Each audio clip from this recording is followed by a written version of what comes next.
Mirasee. Lots of people, for example, have read about the idea of, there's a growth mindset and you need to not be daunted by failure. And it's just a learning opportunity. Just keep going, right? That's easy to read and hear in an inspirational form, but to actually behave in accordance with that mindset is not so easy.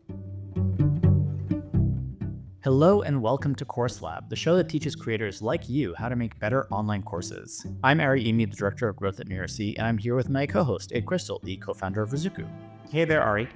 In each episode of Course Lab, we showcase a course and a creator who is doing something really interesting, either with the architecture of their course or the business model behind it, or both. Today, we welcome Carole Mahoney, also known as the sales therapist, to the show. As the founder of Unbound Growth, Carole is the author of Buyers First, a keynote speaker and a sales mentor who's redefining how the sales industry views itself and how buyers perceive it. Welcome, Carole. Thank you. Thank you so much for having me. Our pleasure. The question that I always kick these interviews off with is, could you give us a 30,000-foot view of yourself and how you came to the world of online courses? I've been an entrepreneur for about 20 years now. And when I first started off in my journey of entrepreneurship, I started a marketing agency because I hated the idea of sales. I thought it was pushy and icky. And with the advent of the internet, that we were going to be able to do away with all of the pushy, slimy sales tactics and people that were out there. I learned the hard way that we still need salespeople today to help us make decisions. And what I found happening was with that my clients, no matter how many leads we generated for them, they weren't necessarily able to increase their sales because they were using outdated sales tactics to sell to today's educated internet buyer and couldn't understand what they were doing wrong. My mission had always been to help small businesses grow and scale their businesses so they could create more jobs. To fulfill that mission, I realized I have to help them learn how to sell, which means I have to learn how to sell so that I can teach them, which set me on a journey of really understanding the perception of sales and where that comes from, and my own perceptions and mindsets towards sales and how those got in the way of doing the actions that maybe I knew how to do, but didn't always do in the moments that I needed to. And I had tried every sales tactic, read every book, went to every workshop, but was frustrated that it didn't just really seem to work for me the way that it worked in all of these other courses and books and so forth. So I began this journey of transforming my own mindset towards sales. And as a result, fell in love with the idea of sales, that sales is really about helping people and connecting problems and solutions. It's not about pushing our stuff onto people. And that just caused a complete transformation in my business where I decided to get into sales training and coaching because I saw the transformation that happened with me and the few clients that I worked with, which ended up resulting in deciding that I needed to create courses. I needed to create training programs. And I think like a lot of people who try to create these kinds of courses would stop and start and didn't understand why I would spend all this time creating all of these PowerPoints and courses, but nobody seemed to be interested in buying them. And that's when I started deciding that I needed to figure out not just how to sell myself, but how do I build a course that people actually want? And that became a whole other transformation for me. And then actually led to the writing of my book as well. Awesome. So can you tell us a little bit more about that transformation? So there's the transformation of your mindset shift around sales. And I really love that. And you mentioned again later, we need salespeople to help us make decisions. So it's not the salesperson is there to help the company sell. It's about helping the consumer make the right decision for them. I really love that frame for sales. So could you tell us a little bit more about that mindset shift on the sales side and also the mindset shift you were talking about later? Yeah, a lot of sales is based on this idea that I'm going to sell you something to persuade you or influence or convince you that this is what you need to do. What I learned is that selling isn't something that we do to other people, which is kind of manipulation. But selling is actually something that we do with them. It's a collaboration. If you look at the definition of sales, it's the exchange of value, meaning it's not just a one-way street. As I started to understand this shift in thinking about collaborating with people versus trying to sell at them, I started to understand why I struggled so much with all of these different tactics that I was trying to do to other people. Instead of asking good open ended questions to understand where they were coming from, the challenges they faced, and why it was important for them to fix now, that helped me understand how I can best help them. And if I'm not the best person to help them, to be able to then send them to someone else that might be a better fit for them, which is something kind of unheard of in sales. Like, no one ever says, no, I'm not not going to sell that to you because I'm not the right fit. It's a rarity that that happens in sales today. So that was really the first mindset shift that happened for me in sales. And then the second part of that was realizing that it wasn't about me. It wasn't about my product. It wasn't about my service. It wasn't about what I wanted in this exchange, but it was really all about the other person. And so I started adopting this mindset of selling with people and making it not about me, which is so hard to do today. Like we're hardwired to consider first, how is all of this going to affect me? But when we really put our intentions on how do I better serve this person, suddenly the whole dynamic of those conversations starts to change and your intentions and actions start to reflect those things. As I was starting to build my courses, I realized that I was making the same mistake that I was making in sales. Is I was making it all about me, about what I wanted to teach them, about what I wanted them to be able to do in the course. And it had to be all about them. It really caused me to go back to the drawing board and rethink not only how I sell, but what it is that I sell and how I create that has to be a collaboration and also has to be something that's all about what they need, not what I want them to have. And how did you find that out? First, there's understanding what they actually need. I mean, you're the expert, you know what they need, but there's also what they want and what they're willing to pay for. So, what was the path for you to discover the right things to sell and put in your course, in addition to, of course, what they need based on your expertise and what you know that they need to be successful in sales? Yeah. The first step that I took was to really shift how I approached the conversations around this. So instead of trying to reach out to someone and say, "Hey, I think that this would be a great course for you," I reached out and said, "Hey, I'm thinking about putting something like this together.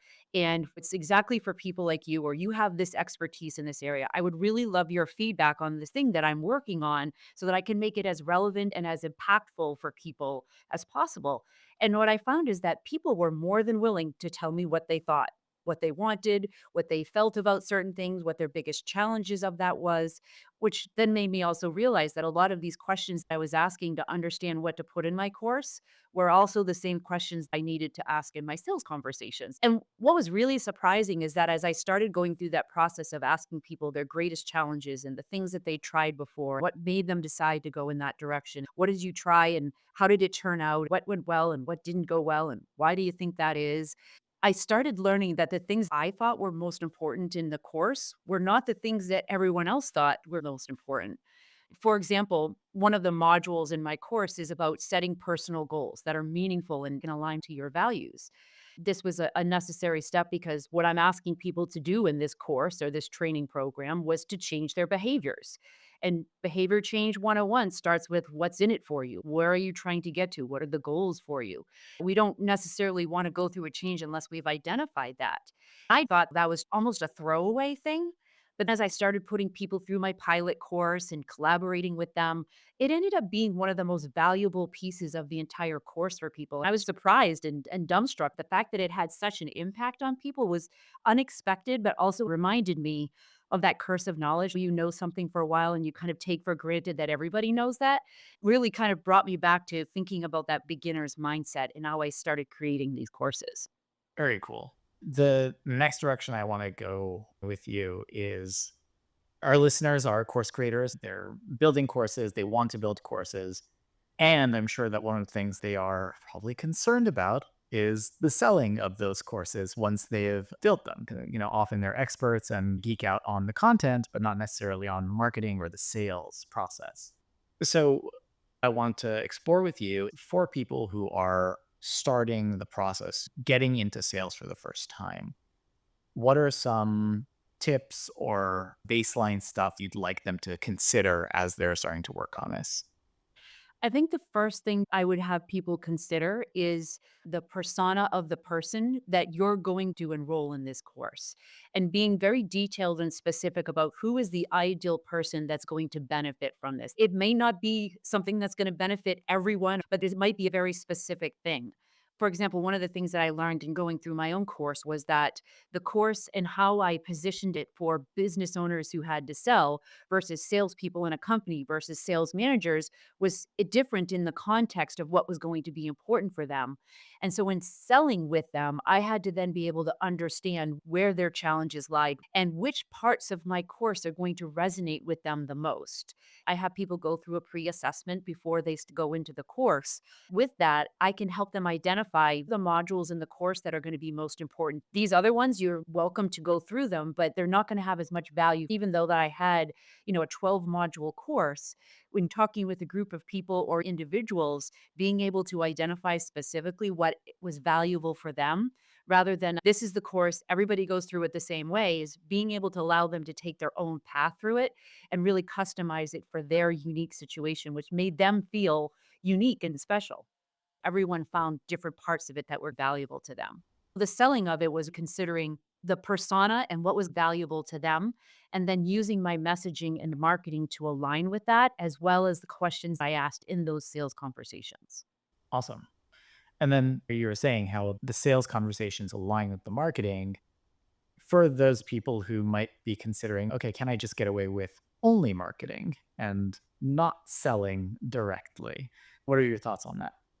My thoughts on that are depending on your course and the price point of your course and who you're selling it to, it may very well be that if you have a really great marketing page, you've been very specific on the messaging. It's again, just like in sales, in your marketing, making sure that the messaging is talking about the problem and challenges that they have, not what you know, and making it all about yourself. So I have this thing that I call the wee wee factor in marketing. You want to look at your copy and look at all of the times and places where you say me, we, I, our, and compare that to how many times you're using buyer focused language, which is you, yours, and theirs. Look at your copy to make sure it's appealing to your buyer and not just talking about yourself. It's easy for it to filter in. I think that's the number one thing. If you've done that well, depending on the price point of your course and who it is that you're selling it, you might be able to just get away with doing the marketing side of it. But that means that you have to have a lot of traffic to your website. You have to have a really solid following, not just a certain number of followers, but followers that engage with you, that comment on your material. It's not something that's going to happen overnight. Just trying to market it is much more difficult because of the amount of work and volume that goes into it.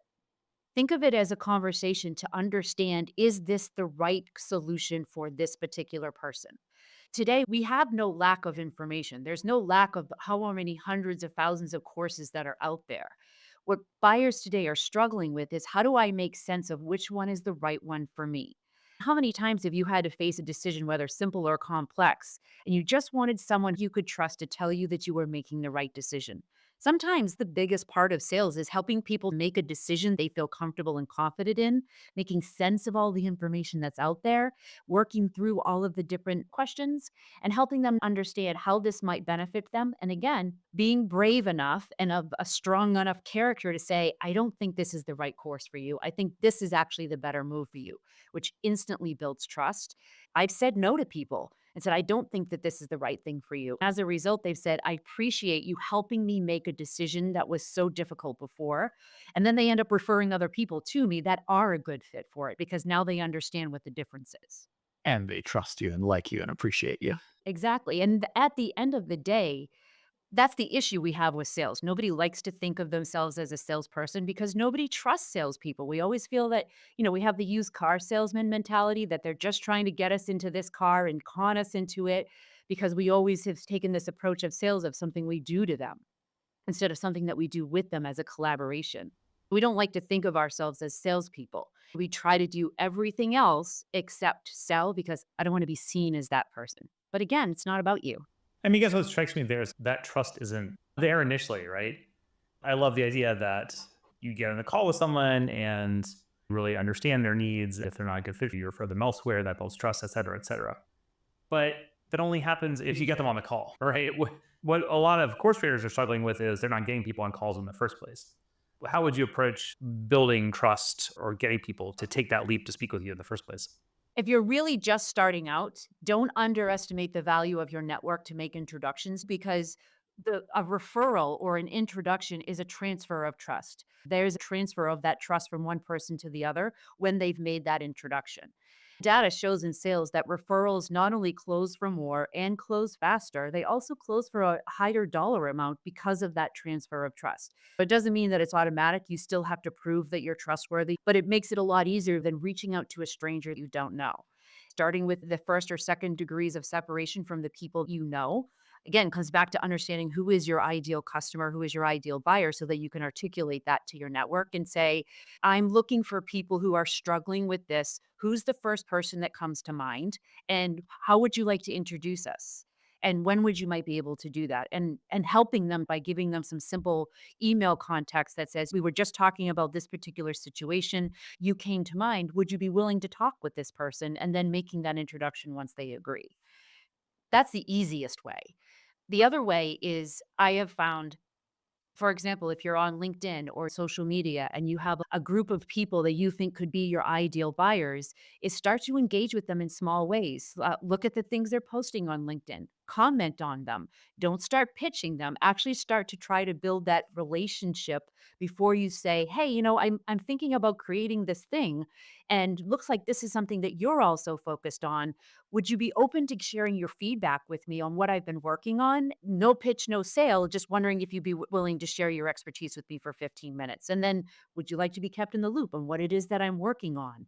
Is there someone that comes to mind that you know is also struggling with this that you think that I should talk to?" Again, it's the relationship building in sales is what it is really all about. It's not about having the perfect pitch or the perfect words to say. It's being a human being with another human being and really letting go of the, "Oh my gosh, what are they gonna think of me? What if they don't think I'm smart enough? What if they don't think this of me?" That's just our own head trash getting in the way of us reaching out to people. At the end of the day, if they don't wanna talk to you, there's many more other people that will. Makes sense. I guess maybe then thinking about how you're helping people learn these techniques, it is perhaps a significant mindset shift for people to think about this idea of you're supporting the buyer. You're not trying to persuade or convince someone. Lots of people, for example, have read about the idea of there's a growth mindset and you need to like not be daunted by failure and it's just a learning opportunity. Just keep going, right? That's easy to read and like hear in an inspirational form, but to actually behave in accordance with that mindset is not so easy. So I'm just wondering if you have any thoughts or experiences in terms of what have you found works for people to actually help them do things differently? The approach that I take to sales is what I call a cognitive behavioral approach to sales because, cognitive behavioral therapy is addressing the negative mindsets that we have. And then how do we replace those negative mindsets with something that's positive? It's not just enough to say, okay, I need to stop thinking about sales this way. We have to know, how should I be thinking about it? I typically start with, what is it that you're trying to achieve? What's the personal goal that means something to you? And then the assessment that I have people take, we've actually identified 5 different specific mindsets that will get in the way of people being able to adopt sales skills. So, for example, the need for approval. We all have it. It's human nature to worry about what people think of us. Back in the tribal days, if you weren't accepted, you were out in the cold and facing the sure certainty of death. That's become hardwired in our brains to want that connection with other people, to be accepted by other people. Except when we have that mindset in our sales conversations of people needing to like us in order to buy from us, which is a misnomer. The problem with that is then we don't ask the tougher questions. We're so worried about what they think of us that we might just be willing to tell them whatever it is that we think they want to hear, which is contrary to us being able to build trust with them. And so rather than thinking I need them to like me in order to buy from me, I need them to respect me more than I need them to like me and show that I'm competent. It doesn't mean you can be a jerk, but it does mean that you're not going to let your need for what other people think of you get in the way of doing the tougher things. Another one is emotional involvement. When we're so worried about how this is going to impact us, when we hear objections or we get excited when we hear what we call buying signals, our thoughts start racing in our head. We start listening to our own thoughts in our head more than we're actually listening to the other person, which is key in building trust, as well as being able to understand what are the questions that I should be asking in this moment instead of, oh, I should have asked that question. Why didn't I think of it in that moment? Because we were too caught up in our own minds. And so I teach people techniques such as how to maintain presence in the moment, how to regulate your own nervous system, how to have a daily routine in your life, whether it's yoga or meditation, so that you can continue to manage your emotions when those high stake moments come up. You're able to regulate yourself to be in the present moment and to actively listen. Another one is what we call the supportive buy cycle, or how we make our own buying decisions. How you buy is how you sell. So if you're someone who needs to have the best price, you need to have multiple quotes before you can make a decision. You have to do endless research. You have to ask everybody else what it is that they think about something. When your buyers delay or push back or give you those same excuses, you're more likely to accept them because, well, oh, I totally understand. If you think about it, you'll eventually realize that this is a no brainer and you'll buy from me instead of asking questions to understand where their hesitation is coming from. So we identify specific mindsets that then will impact specific behaviors. And then what does good need to look like? How do we replace this negative belief system and mindset with positive ones that are going to support you in actually executing or even learning these behaviors? Mindsets are the hardest things to change. Some are easier than others. The need for approval, hardwired into our brains. We're not going to get over that overnight. Learning how to manage and regulate your emotions, I know full grown adults who are still trying to figure out how to do that. Other things like how you make buying decisions, those are a little bit easier to change. Our comfort discussing money and how we have those conversations. I was raised in a blue collar family where it was frowned upon if you asked people how much they made or what something costs. How do you start to overcome those things? In cognitive behavioral therapy, there's many different strategies to do that, such as the exposure technique. Exposing yourself to these things a little bit at a time until you start to build up your tolerance and your comfortableness with those particular things. There's a lot of different ways, like, reverse engineering the logic of like, okay, if this person doesn't like me, is it really going to be the end of the world? What's the worst thing that could happen here? And so there's different strategies and techniques that I use with clients to help them, one, become aware of what is getting in your way. And two, what is the behavior or the strategy you need to employ in those moments? What's the mindset or belief system you want to grab onto to replace the negative one? It's like when I quit smoking years ago. I couldn't do it cold turkey. I had to have some other thing to replace that bad habit. Unfortunately, I chose black coffee, which isn't exactly the best choice, but it worked for me for a time. A lot of times that's what I'm trying to do, help them identify the mindset, the behavior that that causes, and then how do we change that behavior through identifying a different thought pattern that they can start to practice with. And doing that is a process. So, it's something I'm curious about is what are the actions that you have them take during the course to have that exposure, be able to recognize and then change their behaviors?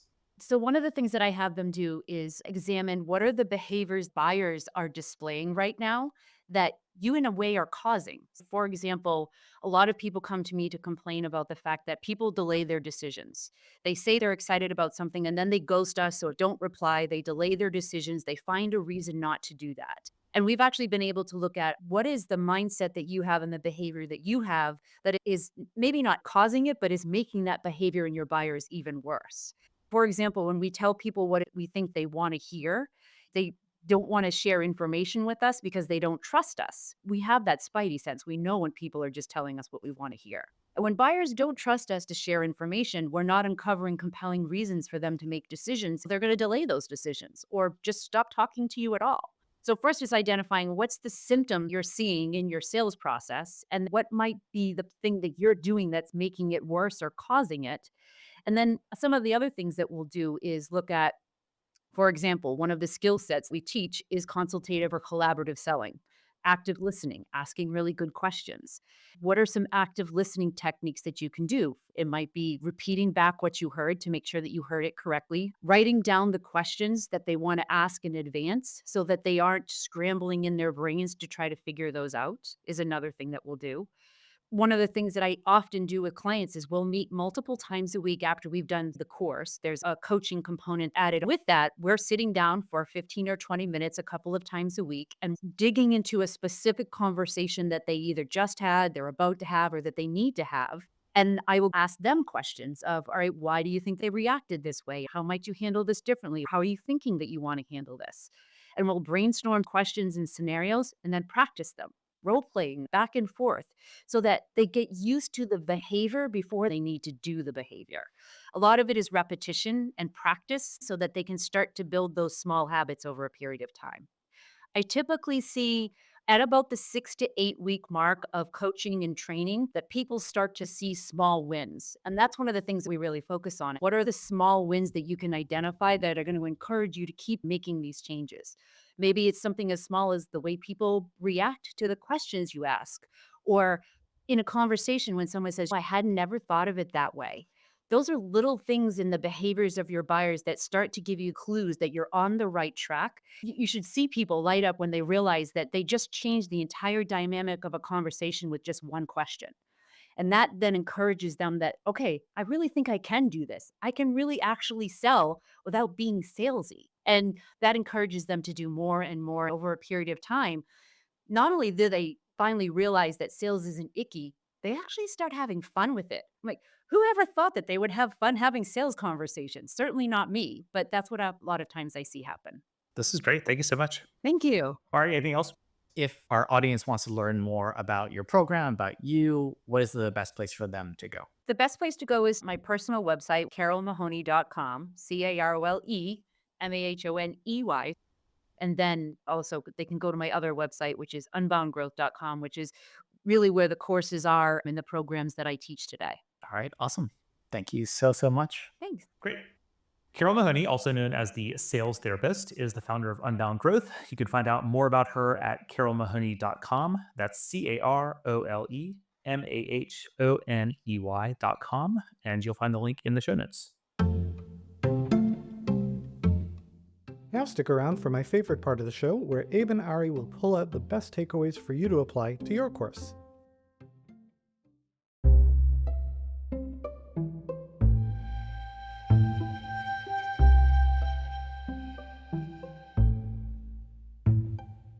All right, Ari, it's time for the debrief.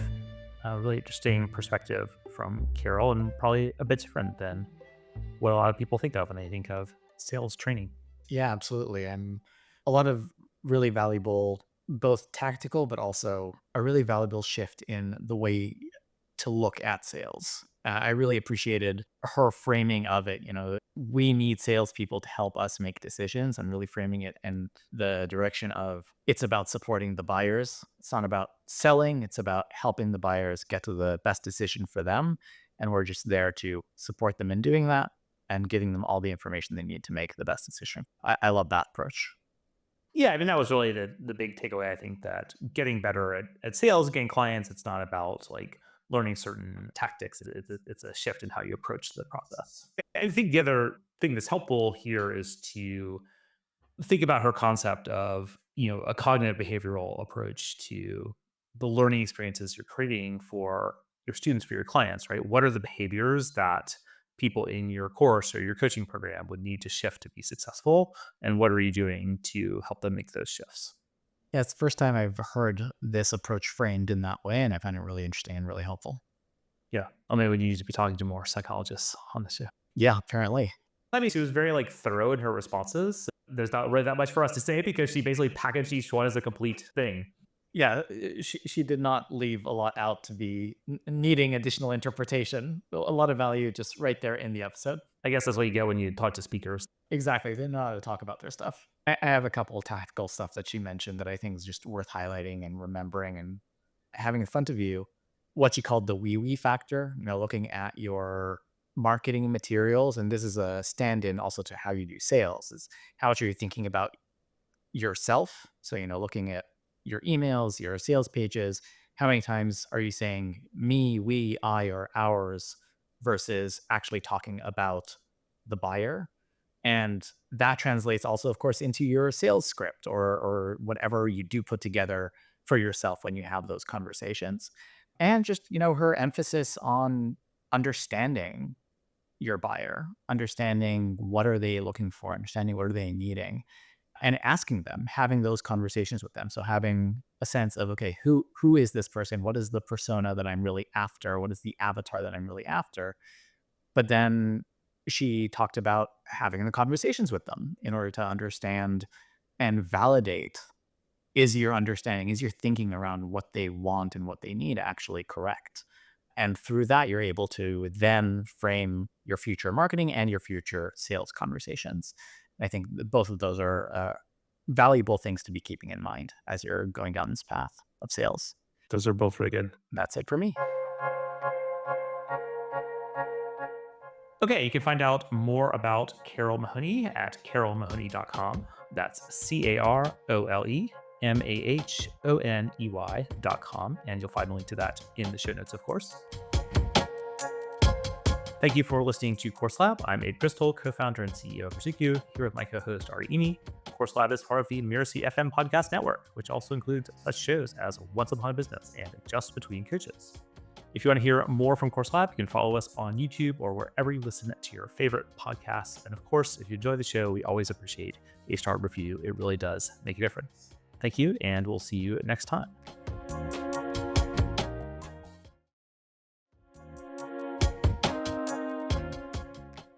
Ari, who do we have coming on the show next week? Next time, we have Bethany Yamawaki. She has a really interesting story. She is a TV casting producer turned relationship coach and offers her signature program, Star of Your Own Story, which kind of takes both of her experience as a coach and as a casting producer to support people. It's really, really interesting. But the question is, can she get us on TV? I will find out.